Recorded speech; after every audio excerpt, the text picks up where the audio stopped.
Bonjour à tous, donc, je suis Sabine Dufay, je suis doctorante, donc, comme Zéra a dit, au sein du laboratoire ISCO en sciences de l'éducation, avec donc Rukai Inkai et Zéra Gabian comme directrice. Et donc, je vais vous présenter mon sujet de thèse qui porte sur les représentations qu'ont les parents et les enseignants de Polynésie française au sujet de l'école. Alors, cette recherche, elle je vais être déstabilisée avec le temps. Elle s'inscrit dans un contexte éducatif polynésien particulier qui est... En fait, il faut compter 25 secondes à partir du moment où 25.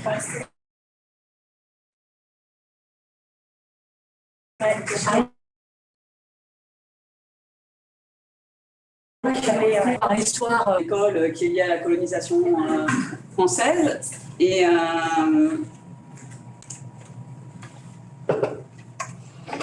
par une généralisation relativement récente de l'enseignement, en particulier dans les archipels éloignés, parce que c'est dans les années 50-60 que l'enseignement s'est vraiment généralisé sur tout le territoire.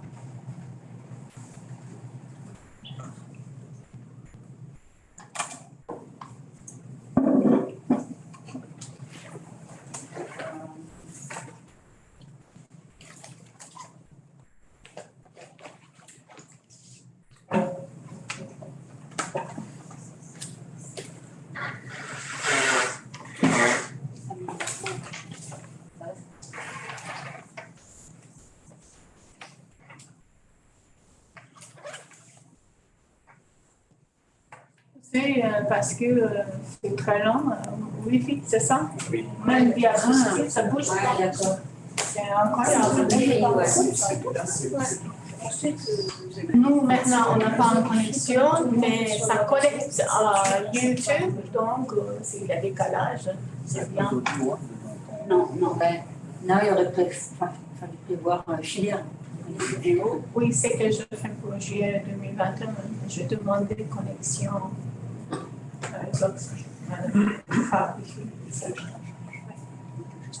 Ok, désolé, ça vient de ça.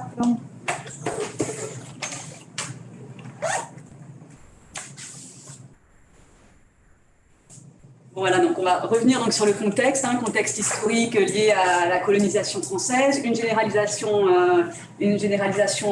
récente, et puis des spécificités en fait actuellement. Un contexte éducatif qui présente à la fois des similitudes et des différences avec le système métropolitain. Donc, malgré l'autonomie du territoire pour fixer les contenus et l'organisation de l'enseignement, le système éducatif reste largement quand même calqué sur le système éducatif métropolitain.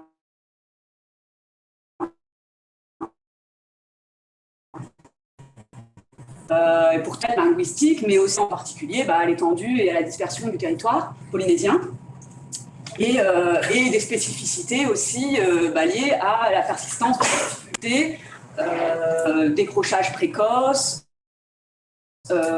échec scolaire et inégalité face à l'école.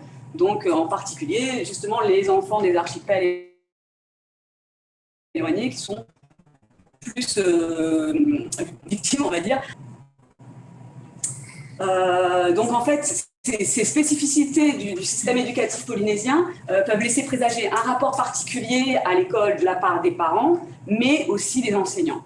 Donc à travers l'étude de la représentation sociale de l'école, mon objectif en fait, ça va être de mettre à jour les connaissances, les opinions, les croyances qui sont associées à l'école par les parents et les enseignants, qui sont les adultes qui sont directement concernés par l'institution scolaire et qui sont aussi les principaux acteurs de la socialisation de l'enfant.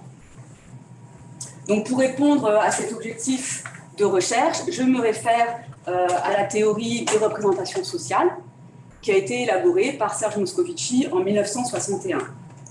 Donc selon cette théorie, les représentations sociales, ce sont des groupes structurés d'idées, de croyances, d'opinions, de stéréotypes, qui vont être élaborés collectivement et qui vont circuler au sein d'une société. Donc ces représentations sociales vont permettre aux individus, face à la réalité complexe et mouvante, ça va permettre aux individus de comprendre et d'interpréter la réalité qui nous entoure. Et ça va permettre aussi de s'adapter à notre environnement en orientant nos comportements, en justifiant nos pratiques. Et les représentations vont aussi permettre de renforcer la cohésion sociale, parce que les différents groupes sociaux, en fait, vont se reconnaître entre eux, vont se différencier des autres groupes, justement par le fait qu'ils vont partager des croyances, des connaissances communes.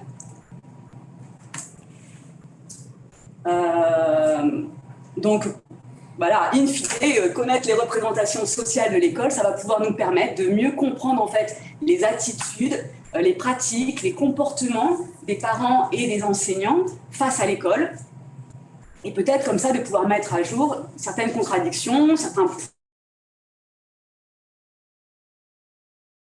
points de certaines difficultés que rencontre le système éducatif. Ben, tout ça, bien sûr, dans une perspective d'optimiser la réussite scolaire des élèves. Alors, les recherches qui ont été menées sur le terrain polynésien sur ce sujet-là sont assez réduites et elles ont mis en évidence donc, des relations difficiles entre les parents et les enseignants et de la part des parents, une rupture avec l'école, voire un refus d'école. Néanmoins, ces recherches antérieures ont presque exclusivement été menées sur les îles de Tahiti et Nouméa. Ils se sont principalement quand même centrés sur le ressenti, les opinions des parents. Donc, moi, j'ai voulu un peu élargir la recherche sur cette thématique. Et donc, voilà, j'ai voulu mener la recherche sur les différents archipels de Polynésie. Donc, j'ai mené des entretiens dans 4 des 5 archipels de Polynésie, donc aux Marquises, aux Tuamotu, dans l'archipel de la Société et aux Australes. Donc, j'ai mené en tout 55 entretiens, des entretiens non directifs, auprès de 35 parents et 20 enseignants. Donc, pour avoir aussi la plus grande hétérogénéité possible de profils de participants, dans ces 4 archipels, en fait, je suis allée dans 8 îles différentes pour avoir des îles de taille différentes. Et à l'intérieur des îles, j'ai été dans des villes et des villages différents pour avoir des villages de taille différentes, plus ou moins isolés, etc. Donc, la durée moyenne des entretiens est de 1h33. Comme ce sont des entretiens non directifs, ce sont les participants qui mènent un petit peu l'entretien, en fait, qui structurent l'entretien selon leur cheminement de pensée. Donc, il y a des durées d'entretien très variables. Ça peut aller jusqu'à, je crois, 2h50, le plus long. Et donc, au total, j'ai des enregistrements donc, de 85 heures, 41. Et donc, ces entretiens, je les ai intégralement transcrits. Donc, j'ai un corpus de 2100 pages d'entretien. Donc, aujourd'hui, je vais vous présenter des petits résultats partiels.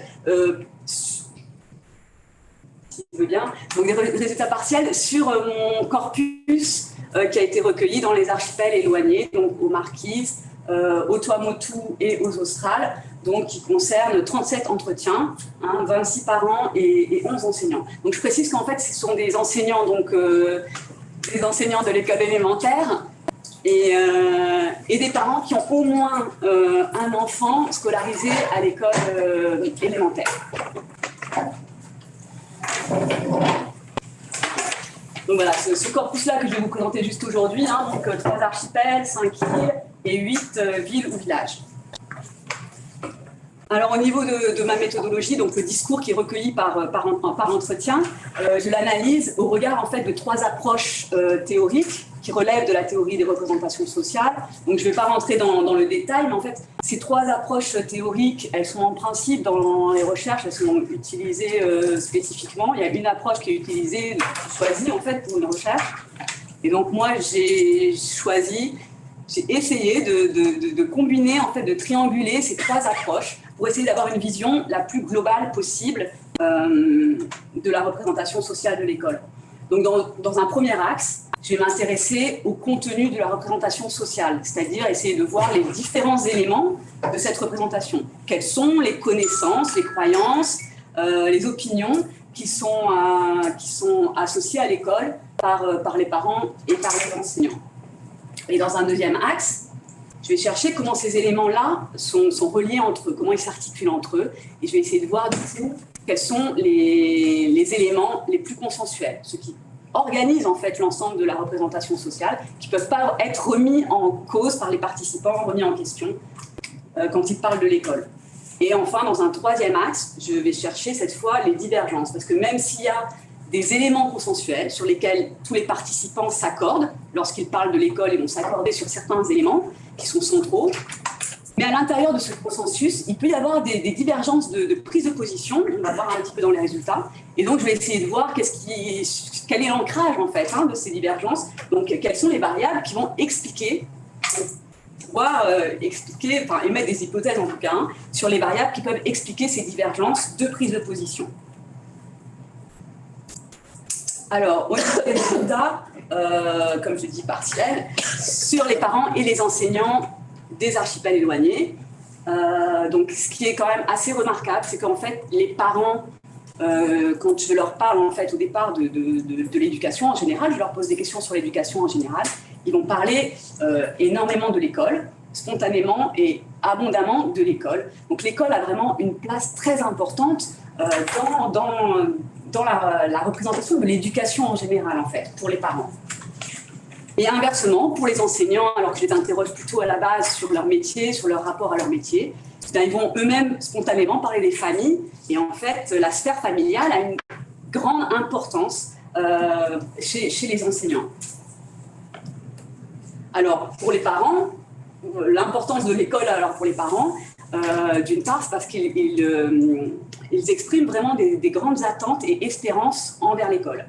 Je commence mes entretiens en leur demandant qu'est-ce qu'ils espèrent en fait pour... je ne leur parle pas de l'école au départ, je ne leur dis pas que c'est sur l'école, je leur dis que c'est sur l'éducation en général des enfants, et je leur demande qu'est-ce qu'ils espèrent pour leurs enfants comme réussite plus tard, qu'est-ce qu'ils espèrent comme idéal pour leurs enfants. Donc souvent c'est qu'ils aient une meilleure vie que la leur, qu'ils aient un bon métier. Et quand je leur demande comment vous pouvez faire, qu'est-ce que vous pouvez faire pour eux, voilà, la première condition pour la réussite, c'est l'école. C'est grâce à l'école que leurs enfants vont pouvoir avoir une meilleure vie que la leur. Donc voilà, ils estiment que c'est aussi donc, du coup de leur rôle, dans leur rôle d'encourager leurs enfants à poursuivre leur scolarité. Cependant, on va voir un petit peu plus comment ces attentes sont souvent insatisfaites, et en particulier en matière d'information émanant de l'école. C'est vraiment une catégorie qui a beaucoup d'importance dans les archipels éloignés. C'est la mauvaise information qui émane de l'école, et il y a des divergences du coup entre les archipels. Par exemple, au Tuamotu, c'est surtout un manque d'informations ou des informations erronées qui émanent de l'école.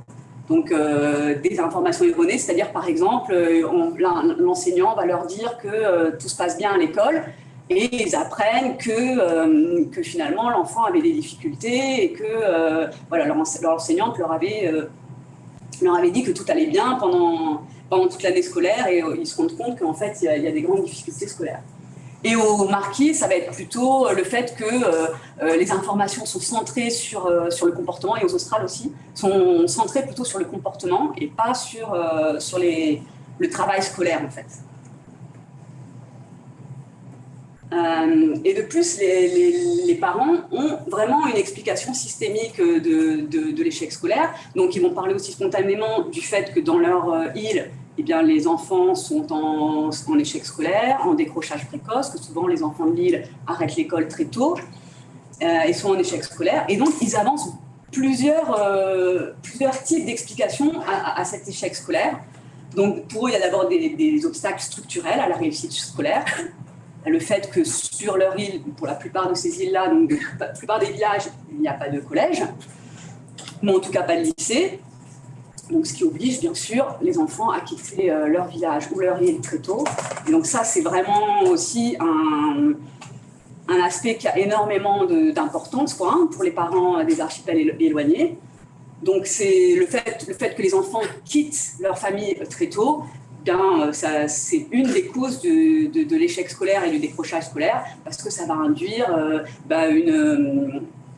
déjà le fait que les parents ne peuvent plus les encourager, ne peuvent plus suivre leur scolarité, le fait que les enfants se sentent livrés à eux-mêmes, et puis aussi des problèmes dans les internats, de vol, de difficultés relationnelles, voire de violences entre élèves, ou des difficultés dans les familles d'accueil. Donc ce qui se rapproche au deuxième type d'obstacles à la réussite scolaire, qui sont les obstacles familiaux, puisque donc les parents interrogés, quand ils évoquent leurs souvenirs scolaires, évoquent spontanément, pour vraiment la grande majorité, qu'ils ont arrêté l'école à cause de difficultés dans la famille. Donc souvent des violences familiales et des mauvais traitements, soit dans leur propre famille, soit dans leur famille d'accueil, quand eux-mêmes ont dû quitter leur île pour aller à Tahiti dans la famille. Donc souvent des violences et parfois juste de l'instabilité familiale, un divorce, un décès, le passage des grands-parents amours aux parents, etc. Donc pour eux, ça c'est vraiment aussi un facteur déterminant dans la réussite scolaire. Et le troisième type de facteur, ce sont les obstacles, on va dire, pédagogiques, c'est-à-dire que beaucoup de parents relèvent le fait que sur leur île, l'enseignement qui est dispensé n'est pas suffisant. L'enseignement et les apprentissages qui sont réalisés sur leur île ne sont pas suffisants. Et ils déplorent le fait que les enfants arrivent en CM1, CM2 et ne maîtrisent pas certaines compétences de base. Donc, soit par des difficultés liées à un absentéisme des enseignants et des difficultés de remplacement, soit un manque de motivation des enseignants, soit un manque de compétences des enseignants. Et donc, ces différents facteurs conduisent en fait à une détérioration de la relation entre l'élève et l'école, autant dans leurs souvenirs à eux que quand ils parlent des enfants actuellement. Ils estiment qu'eux-mêmes avaient aimé l'école jusqu'en primaire et que c'est à l'entrée au collège en fait qu'il se passe une rupture et que tous ces obstacles en fait prennent des proportions. La difficulté scolaire devient insurmontable, l'éloignement fait que l'enfant se trouve en souffrance. Et les obstacles familiaux, les difficultés familiales sont amplifiées, bien sûr, quand ils doivent se retrouver en internat ou dans les familles. Et donc, c'est ces facteurs qui provoquent la détérioration de la relation et de l'école. Alors, par contre, au niveau des enseignants, pourquoi ils parlent beaucoup des familles ? Parce qu'en fait, paradoxalement, eux ont une explication assez unilatérale, dans les archipels éloignés, unilatérale de l'échec scolaire. C'est-à-dire que pour eux, la principale cause de l'échec scolaire, ce sont les carences éducatives familiales. Donc, soit le fait que les parents ne s'occupent pas assez des enfants, que les enfants sont trop livrés à eux-mêmes, soit le fait que les parents ont eux-mêmes, pour les enseignants, que les parents ont un mauvais rapport à l'école et que du coup, ils ne transmettent pas le goût de l'école à leurs enfants.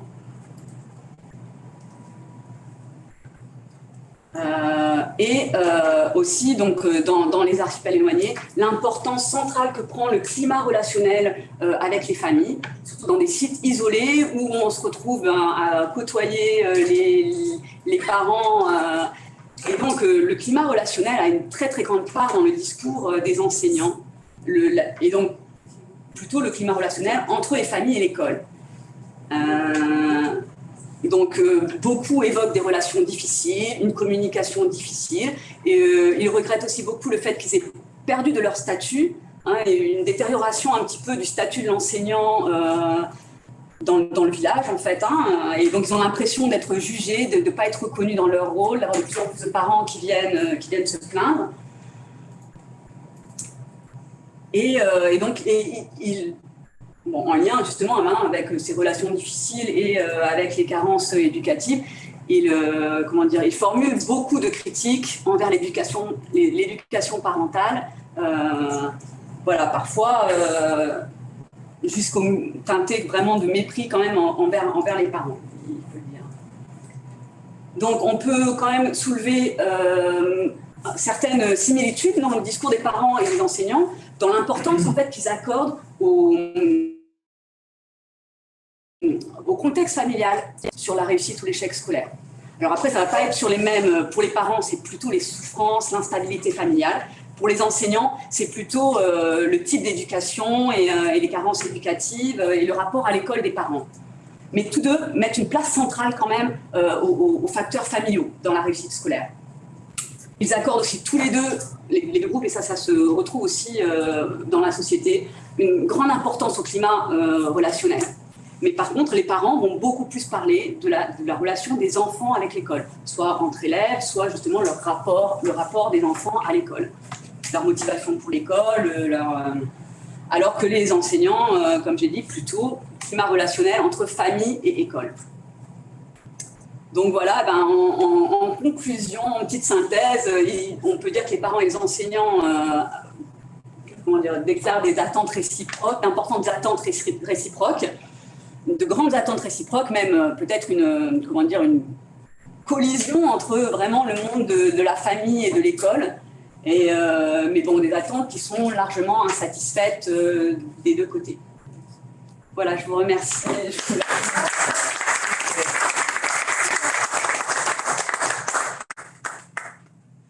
Est-ce que vous avez des questions? Merci beaucoup, Sabine. The timing was very good. Est-ce que vous avez des questions? Allez, vas-y. Ok, d'accord. C'est difficile à choisir. Oui, merci Sabine, c'était très intéressant, surtout pour moi qui enseigne au Toronto. Le dispositif de médiation, justement, pour les élèves à besoins éducatifs particuliers qui entrent au collège. Est-ce que tu as vu, par exemple, là tu parlais des parents qui ont des fausses informations finalement de la part de et je le ressens aussi, puisqu'il m'arrive des fois d'appeler des parents dans leurs îles pour parler des difficultés de leurs enfants, et j'étais complètement étonné, parce qu'on leur disait « Ah bon, il a des difficultés en lecture, etc. » Et est-ce que tu as pu voir les enseignants en question Oui, parce qu'en fait, ouais, j'ai interrogé les enseignants, surtout dans les Tuamotu par exemple, dans les vallées isolées aux Marquises. Il y a peu d'enseignants, forcément. Donc, du coup, tu les vois. Oui, voilà. Donc, et est-ce que tu saurais alors pourquoi ils donneraient ce genre d'informations aux parents? C'est pour les rassurer ou c'est... Après, moi, voilà, comme je te dis, c'est des entretiens non directifs, donc je ne leur pose pas des questions précises. Okay. Je ne leur dis pas... Tu ne dis pas à des parents Voilà. Ah, okay. Non. J'essaye de...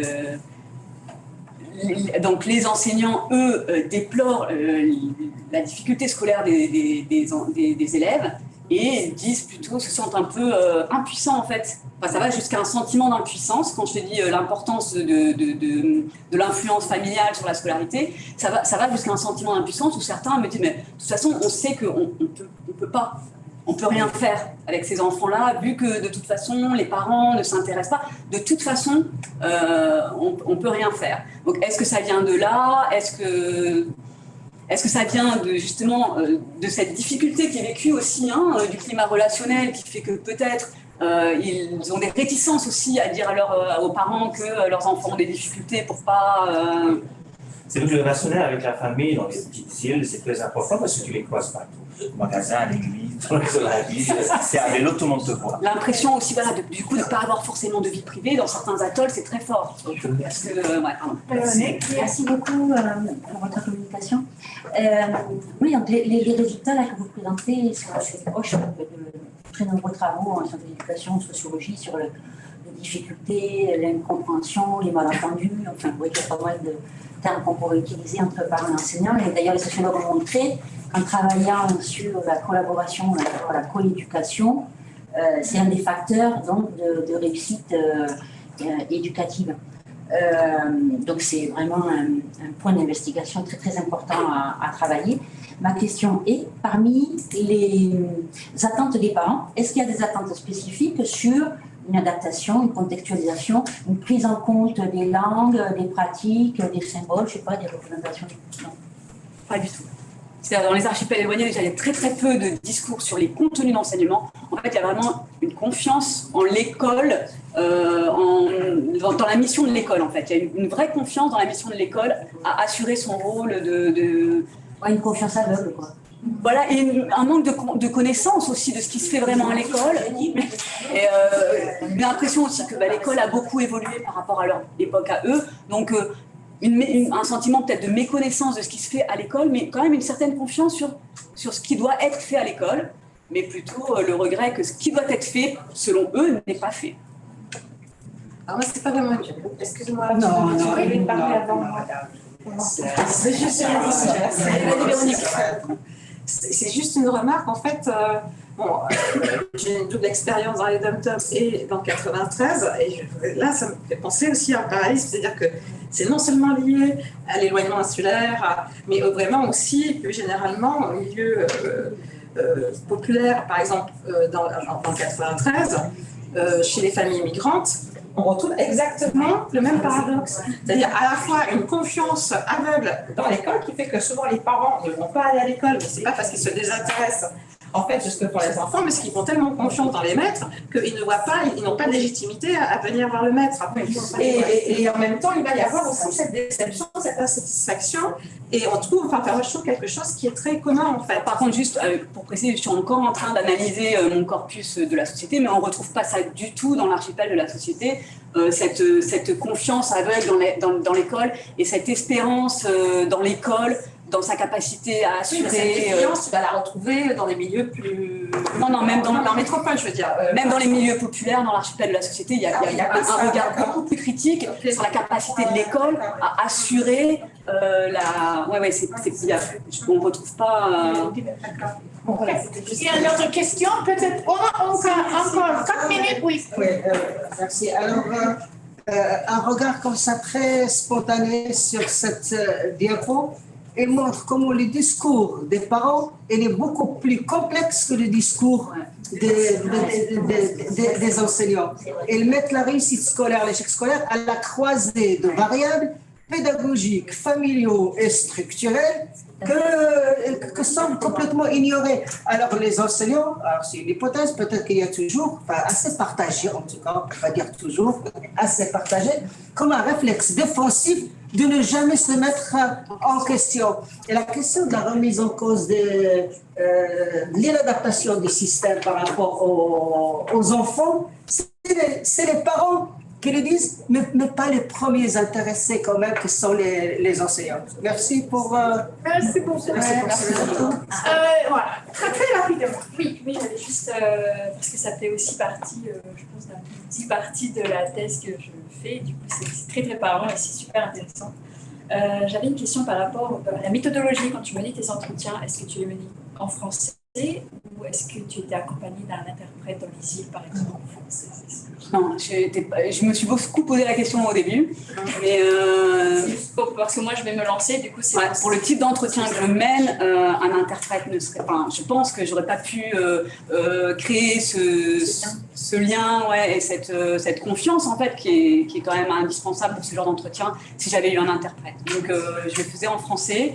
Et les participants faisaient pas mal de mélange de langues et voilà. Oui, voilà. Et deuxième question, juste pour voir, je m'intéresse aux langues et pour voir, est-ce qu'il y a eu des remarques ou des commentaires, des discours sur les langues, entre la langue française, la variété française de scolarisation et les langues parlées en famille, est-ce qu'il y a eu des...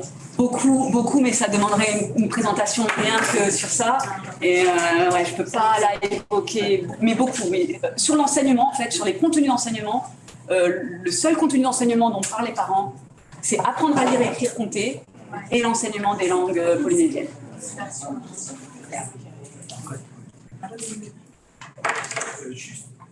Merci beaucoup pour l'intervention.